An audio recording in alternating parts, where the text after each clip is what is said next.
acuerdo con datos del Banco de México, hay una desaceleración en el crédito bancario debido a la alza en la tasa de interés.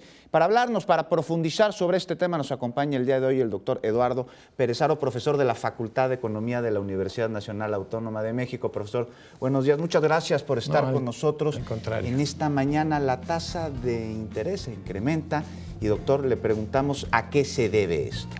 Bueno, efectivamente lo primero que hay que destacar es que ciertamente la tasa de interés en México ya tiene un ritmo de crecimiento bastante significativo y acelerado. Hace 2 años teníamos una tasa del 3%, hoy llegamos a, después del último anuncio del 9 de marzo pasado, tenemos una tasa del orden del 6.5%, es decir, tenemos un crecimiento de más del 100% en la tasa de interés en México, ¿no?, que nos encarece el costo del dinero. ¿A qué responde? Responde a un incremento también de esta misma naturaleza en la tasa de interés por parte de la Reserva Federal, esto es el Banco Central de los Estados Unidos, que ha venido haciendo movimientos. En México ha habido 7 movimientos alcistas, en Estados Unidos ha habido 3 en el último año 3 meses, digamos, porque tuvo un primer incremento en finales del 2015, finales del 2016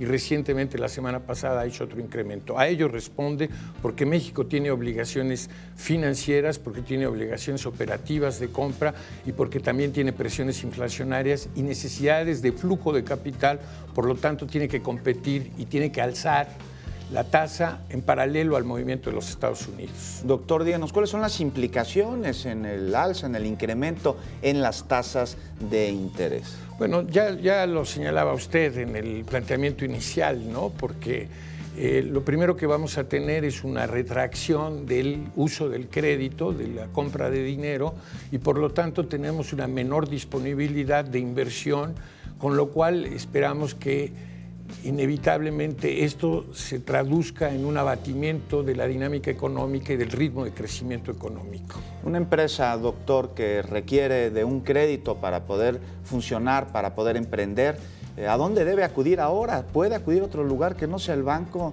debido a la alza en el precio del dinero? Bueno, hay una suerte, digamos, de opciones informales en el sistema de financiamiento, porque para el ciudadano probablemente el tendero le puede financiar de alguna suerte, pero al empresario probablemente el proveedor.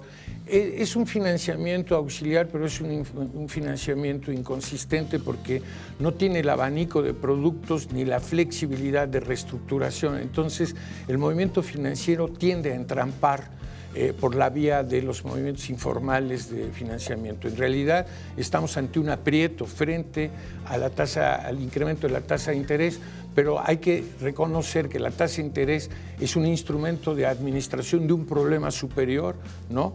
Porque hay un problema superior tanto en el mundo como en México, que es el tema de lo que se llama prácticamente una burbuja de sobreendeudamiento y una burbuja de sobrevaloración accionaria, de tal suerte que el sistema financiero ya no aguanta, ¿no? Ya no aguanta más deuda, porque si esta se sigue incrementando puede llegar a una frontera de impago, y si se llega a esta frontera de impago se colapsa el sistema financiero, por lo cual la tasa de interés trae la misión, digamos, de abatir el uso del endeudamiento, ¿no?, aunque tiene un alto costo recesivo en las economías. Doctor, dice usted que el dinero que está circulando en la actualidad en el mundo es dinero de deudas. Es dinero de deuda. Prácticamente todo el dinero que vemos en circulación es dinero de deuda. Hay que reconocer que hoy la producción de dinero responde al esquema de dinero fiduciario. Uno va, solicita un crédito y en ese momento se crea ese volumen de dinero que sale como masa monetaria a la circulación. Es tanto la sobreoferta de crédito que hay que ya tenemos un sobredimensionamiento de la masa monetaria respecto del movimiento de mercancías. Tenemos, digamos, 2 pesos para mover un producto en lugar de tener 1 a 1. O tenemos 3 para 1, y lo que estamos teniendo, bueno, pues es una devaluación del dinero y una presión inflacionaria. Y ante esto, doctor, díganos para los ciudadanos de a pie, ¿qué recomendaciones financieras nos puede dar en el caso de que necesitemos acudir pues a un préstamo para poder subsistir, para poder seguir adelante? Yo digo que habría que decir dos cosas, que el fenómeno del mundo actual, ¿no? Ya sea en la óptica del mundo globalizado, de los hoy combatidos por el nacionalismo globalizado de Donald Trump, y nuestra condición de ciudadanos de la calle. Bueno, la verdad es que hay una preponderancia del sistema financiero que necesita ser reacotada al servicio de la actividad productiva para poder efectivamente darle realismo a esta dinámica económica. Y digamos, el ciudadano, nosotros, no tenemos más alternativa que trabajar mucho y administrar el gasto.